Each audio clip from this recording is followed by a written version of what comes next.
So in this video, we're going to look at section 8.6 and something known as counting principles. This can be kind of in the realm of probability. So there are three things that we're going to talk about. And one of the first things we're going to talk about is something known as the fundamental counting principle. Basically, what this states is that we're going to have two events, and we'll say that E1 is event number 1, okay?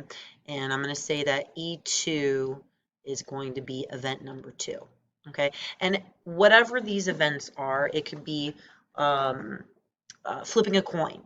There are going to be some outcomes. So we're going to say that M1 are the outcomes, right? All the different possibilities for event number 1. Event number 2, we'll call it M2 outcomes. Okay, so again, it doesn't matter how many of these events that we have. What we're going to do is, for the fundamental counting principle, is we take how many outcomes event number 1 had, and we are going to multiply that by how many outcomes event number 2 had. And that is essentially the counting principle. Okay, so for instance, right, let's do an example really fast. So example number 1, if we said this, we said how many different pairs of letters from the English alphabet are possible. Okay, so if you think about it, event number 1 is the first letter, and event number 2 is the second letter. So let me write that. So E1 would be the first letter, and then E2 is the second letter. Okay, so in the English alphabet, there are 26 letters. So there are 26 ways that the first event can happen. And then in event number 2, there's also 26 ways that the event can happen. So all we have to do is take these two numbers and multiply them together, right? And if we multiply them together, we're going to get a grand total of 676. So that is how many ways that this is possible. All right. Let me give you one more. So what happens if I say, how many ways to make a generic license plate? Okay, so if you don't know a generic license plate, okay, and again, we'll say that California, right? In California, there is a number, and then a letter, a letter, a letter. So we'll just say L for letter, and then 3 more numbers. Okay, so for this problem, again, these all become my different events. So this is my E1, this is my E2, my E3, ooh, erase that, my E3, and then so forth. Okay. So all of the different ways, and let's just say that there are no restrictions of what letter you can use or what number you can use. So my first number, there are 10 possibilities because I can do 0 to 9. My letters, again, in the English language, there are 26 different ways that I can pull those numbers, pull those letters. And then I'm back to my digits again. So again, let's pretend that there are no restrictions whatsoever on anything. So I have a 10 times 3 26s times 3 more 10s. So this is going to give me a grand total of one. Oops, I put too many tick marks. 175,760,000 different ways that this can occur. Okay. So again, that's just basics of our fundamental counting principle. Okay. Now, we can get into some more details with the fundamental counting principle. What happens if I want to look at specific ways things are ordered? Okay. So we have something known as permutations. Okay, and we've actually already kind of started to see a little bit of permutations. What a permutation is that it's the ordering of n elements. Okay, the key word is order. So again, order is important. Okay, and we have to, I'm going to highlight that because again, it's very important.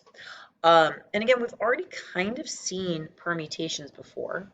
Okay, when we first started talking about factorials. So if I have n factorials, right, I can start writing out my n factorials, n times n minus 1 times n minus 2 times dot, dot, dot, and then 4, 3, 2, 1, right? So for example, okay, a basic example of this would be how many permutations, right, are possible of the letters. And we'll give you the letters A, B, C, D, E, and F. Okay, so essentially, right, if we remember, let's pretend the letters are on cards, that my first card could be any letter. So that means I have 6 choices, right? If my second letter, right, if I've already picked a letter, that means I only have 5 choices left. And then I only have 4 choices left. And then after that, I got 3 choices, 2 choices, and then finally I'm down to 1. So if we recall 6, 5, 4, 3, 2, 1, this really is just 6 factorial, which again is 6, 5, 4, 3, 2, 1. So when I multiply all that together, I'm going to get a lovely 720. Okay. Now, if you forgot how to use your calculator with factorials, right, let's take a moment to look at that. So with your calculator, bringing up my calculator over here, remember that there is a factorial button, so we have to push in the 6 first. Then we can press the math key. We're going to go over to PRB, which stands for probability. And then notice that option number 4 is your factorial. So if we press that answer, and we're going to get 720. So again, if you have the calculator, you can use it instead of multiplying it by hand. All right, so let's try another example. What happens if I want to, example number 2, I'm going to say in how many ways can 8 people line up in a row? Okay, so again, notice that the word permutation is not in this problem, okay, but there is a specific order, right, depending on who is first, who is second, who is third. An order does matter how you're going to line people up. So this would be a classic example of this would just be 8 factorial. So again, without a calculator, you're just multiplying 8, 7, 6, 5, 4, 3, 2, and 1, okay, but if we use a calculator, bring it over here. We type our 8 in first, math, probability, number 4. So we're going to get 40,320.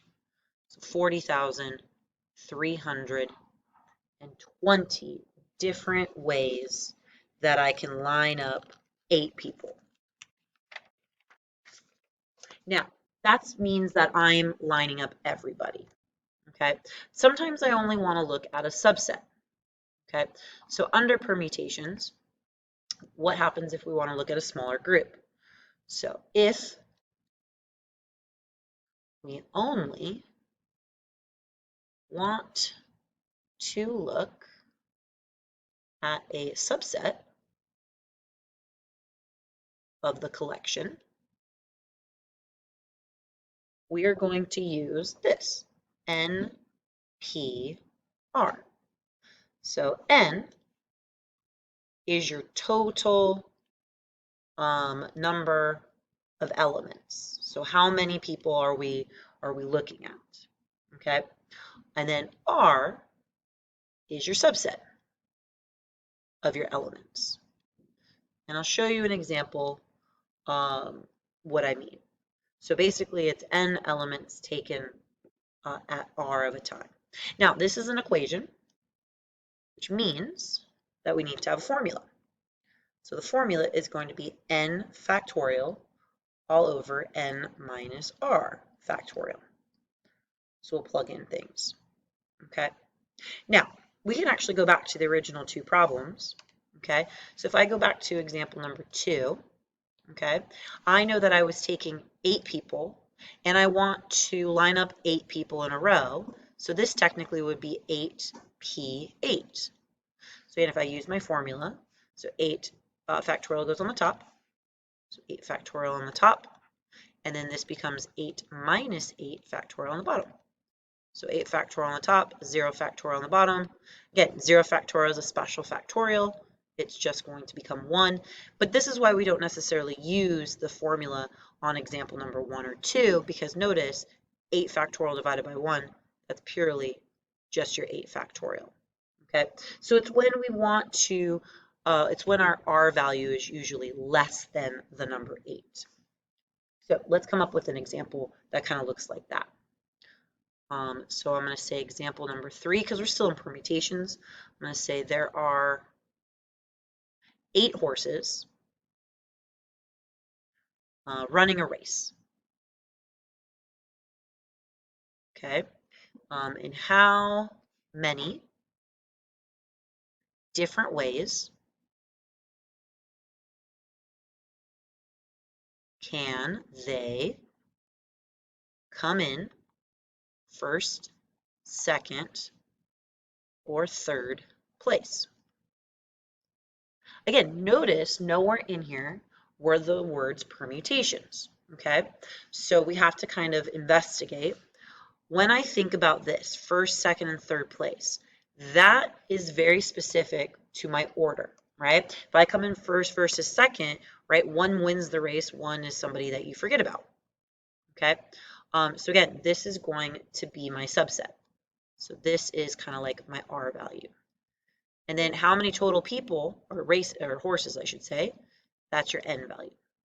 So this would be 8p3. So with 8p3, we would say 8 factorial all over 8 minus 3 factorial, which just gives you 8 factorial over 5 factorial. And then you simplify it, so 8 times 7 times 6 times 5 factorial all over 5 factorial. And then we can multiply them together, which we're going to get 336 ways that these horses could come into and win the race or get second or third place. All right. What happens if I have another example? So let's try this one. So example number 4.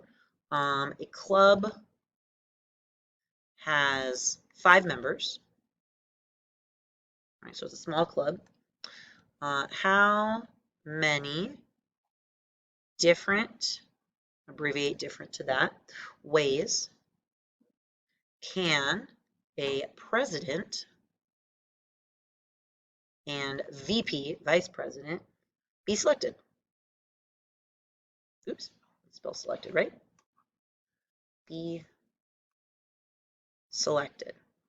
So again, this is another example of a permutation because president and vice president, there is a difference between them. So again, there are 5 people.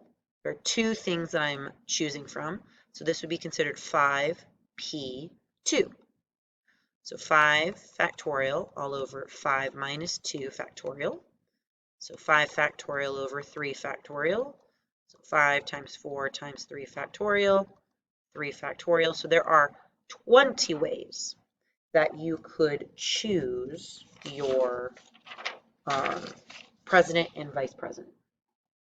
Now, what you might have noticed as we were going over our factorials, okay, you're going to notice that there is a button, right, that actually says NPR, right? Now, with this, we actually have to put our N first before we press this button, so I'm going to quit out of this. So we can always use our calculator. We can say 5, go to the math button, scroll over, and now if we press the number 2, right, and then I put 2 as my R value, and I press enter, it should give me the number 20. So if you happen to use your calculator, I just want to see the setup of the problem first, and then you can just tell me what the answer is. If you're not going to use a calculator, then we have to kind of know how to use this formula. Okay. Now, we have something known in permutations, also known as distinguishable permutations.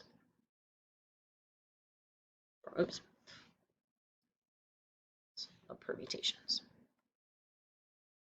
Okay, and so before I get to what a distinguishable permutation is, okay, I want us to figure out all the different ways to write the word pop. So, and I'm going to use a different color for the second P, right? So notice that there are 2 P's in this problem. So all the different ways that I can do this, okay? So one of the first ways that I could write it is exactly how it's written, P-O and then P, okay? A second way that I could write it is with the blue P first, and then the O and the P, okay? I could start with just the P first, and then I can have the other P, and then the O second, so PPO. Or I'll start with the blue P, and then the black P, and then an O. But maybe I don't even want to start with the P. Maybe I want to start with an O. So O, P, P is something. Or it could be O, P, P. So notice that there are, oops, this is supposed to be 6. 6. So notice that there are 6 different ways this can happen. But notice that these 2, and I just color coordinated to make it look a little bit easier, pop and pop, they're exactly the same, right? Just wanted, I color coordinated for our eyes. PPO and PPO, these are exactly the same. And OPP and OPP are exactly the same. So what we don't want is we don't want repeated numbers. So that's where distinguishable permutations comes into play. Okay, so suppose, so let's come back to this.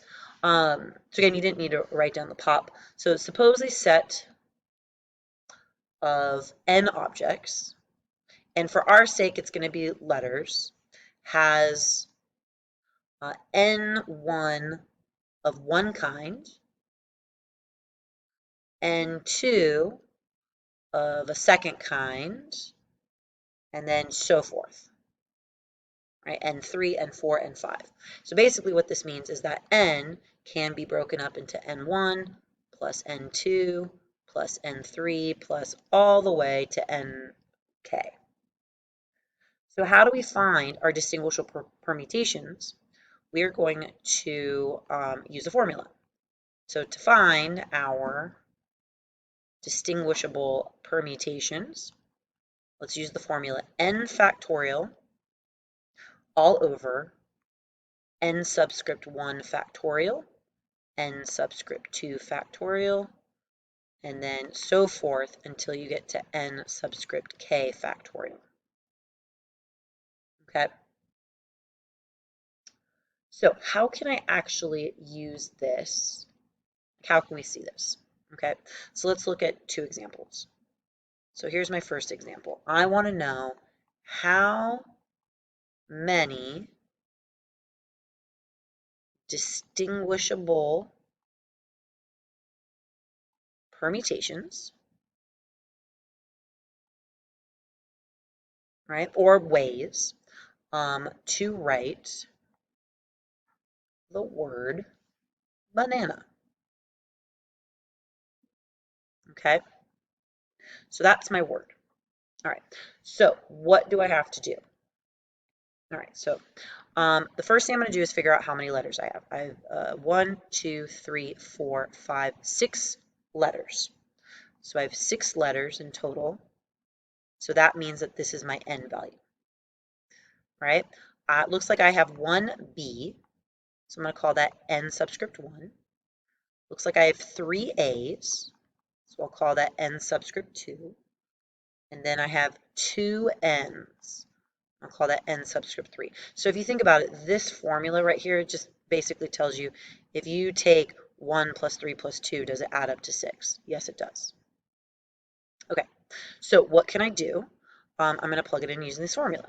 So this will become 6 factorial all over 1 factorial times 3 factorial times 2 factorial. And now it's just a matter of simplifying. So 6, 5, 4, 3. I'm going to stop at 3 factorial. I got 1, 3 factorial, and 2 times 1. So my 1 can just go away in general. My 3 factorial goes away. And then 2 is going to go evenly into, let's make it 4. So 6 times 5 times 2 is going to give me 60. So there are 60 ways that are distinguishable ways to write the word banana. Right? Let's try one more. Right? How many distinguishable ways, so I'm going to abbreviate that, ways to write, and let's do the word school. Okay, so if you want to try this on your own, feel free. If not, pay attention to what's going to happen. So for school, again, 1, 2, 3, there's 6 letters, so that means 6 is my N, and I got 1 S, so that's my N1. I have 1 C, that's my N2. I got 1 H, that's my N3. I got 2 O's, so that's my N4. I got 1 L, that's my N5. So again, 2, 3, 4, 5, 6. That adds up. Now notice that my 1 factorial, it's just divided by 1. So we don't really necessarily need it. What we need to pay attention is anything that's more than 1. So this is really the only one that we need to pay attention to. So that means it's going to be 6 factorial all over 2 factorial. So 6 times 5 times 4 times 3 times 2 factorial, and then 2 factorial. Those are going to cancel each other off. So if I multiply 30 by 12, I'm going to get 360 ways that I could rewrite the word school.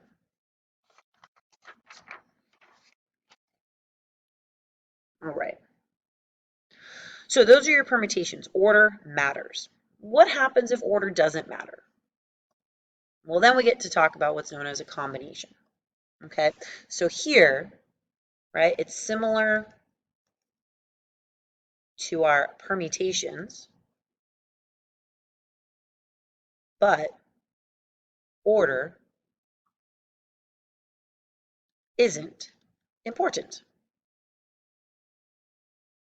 Okay, so again, think about combinations. Think about if you were ordering a pizza, right, with certain toppings, right? You ordered it with pepperoni and sausage, and the next day you ordered it, but you ordered the sausage first and the pepperoni. You're still going to get the same pizza.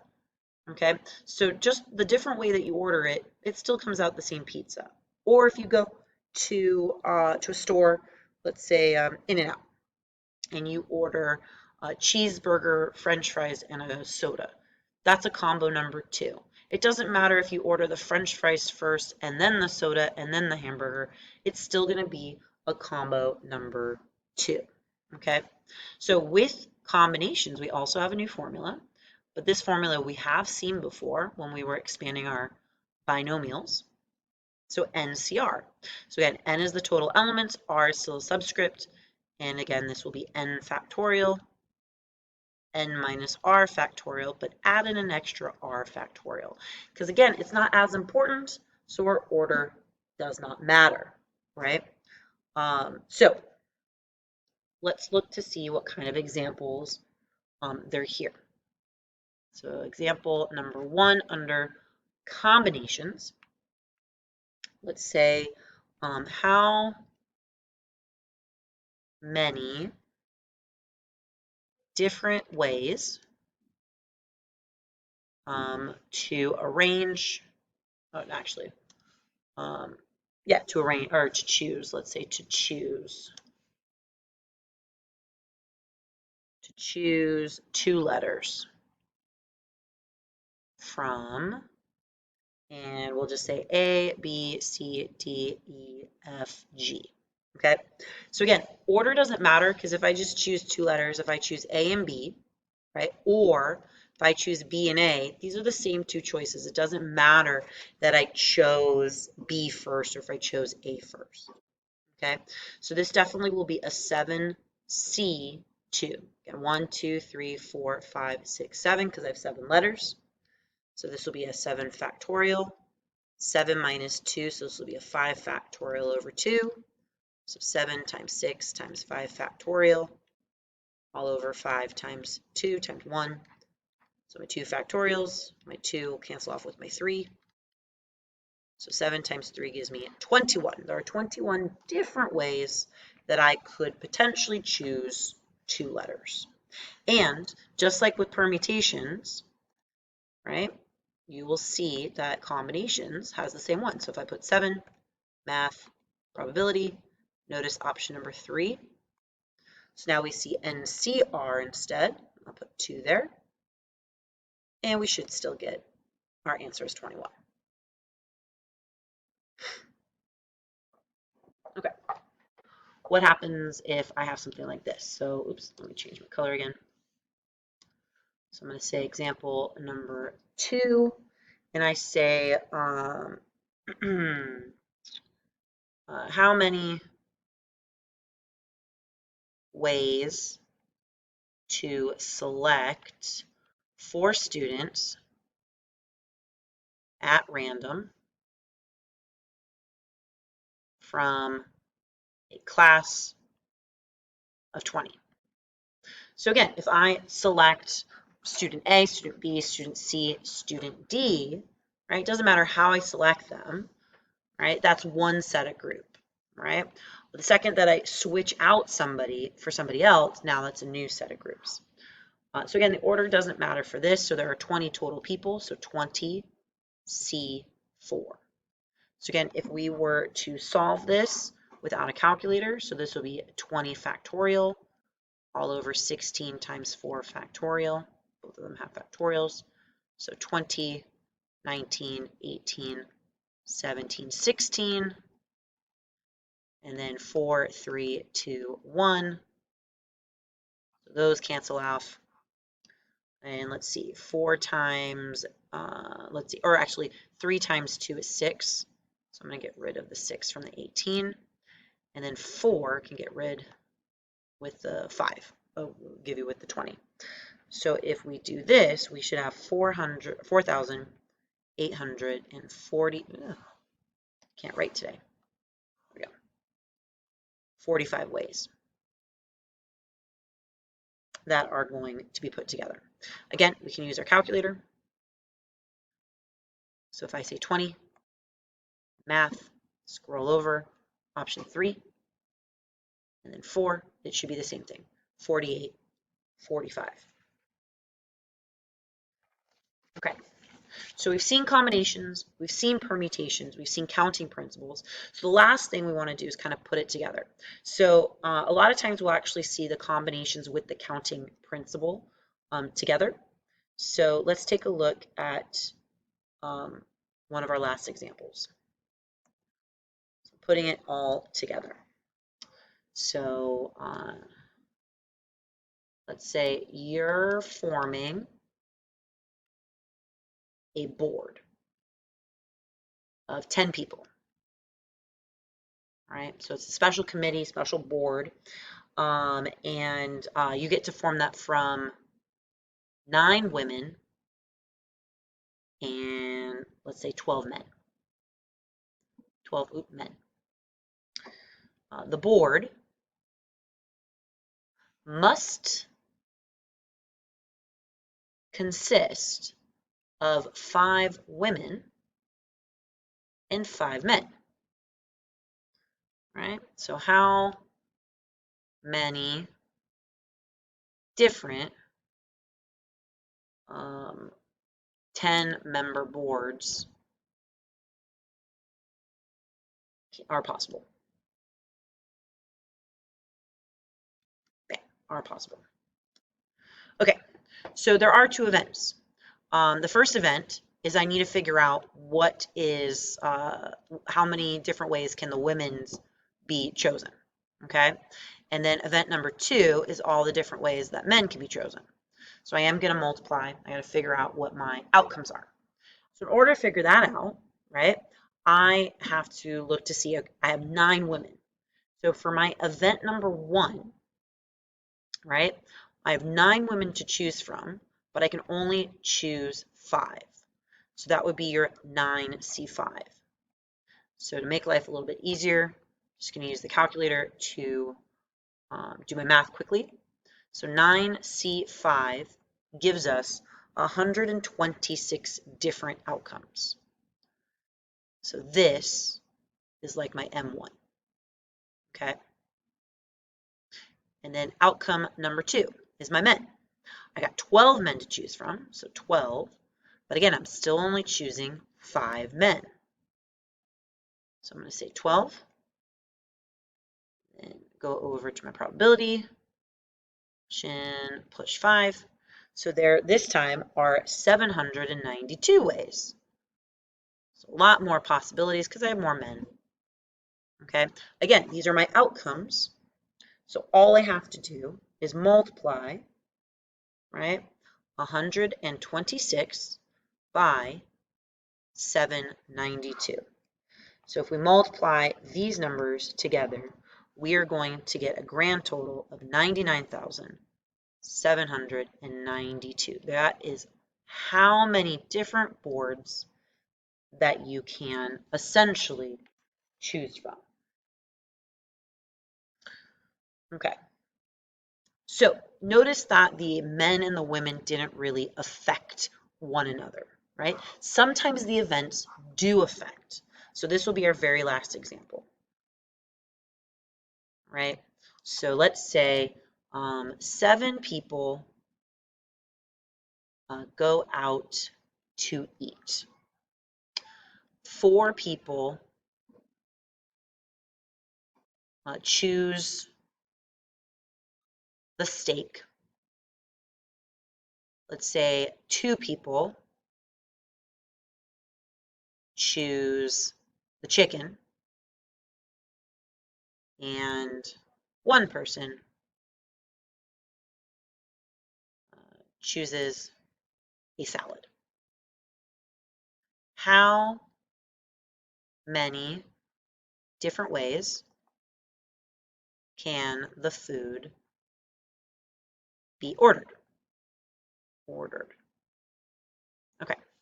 So this is still a different event because we have 3 things happening. I have event number 1, which is the steak event, right? Event number 2, which is the chicken event, and event number 3, which is the salad event. Okay. So with my event number 1, right, steak. Okay. There are 7 people. Out of the 7 people, 4 people are going to choose steak. So that means this will be a 7C4. It doesn't matter who chooses the steak, but 7 people are going to choose the steak. So I'm going to say 7C4. So that means that there are 35 ways that the steak is going to be chosen. So 35 ways.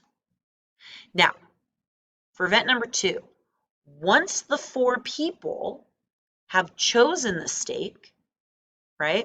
I don't have 4 people still to choose the steak from. Now, there are 3 people to choose the chicken. So 3C2 is what's going to change because one event dictates what happens with our second event. So again, let's use our calculator. So 3C2,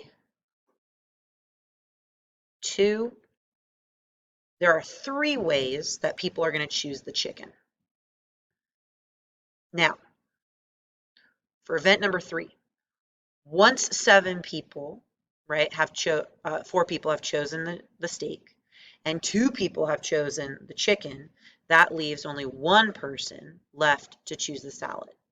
Now let's think about this logically. If there's only 1 person left to choose the salad, it should be 1, right? So notice that when I put this in, 1, and then scroll over, C1, notice that I get 1.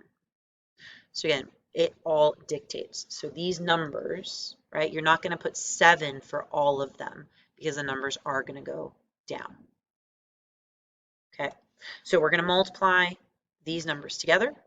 So 35 basically times 3, there is 105 different ways that people can order their food at this restaurant.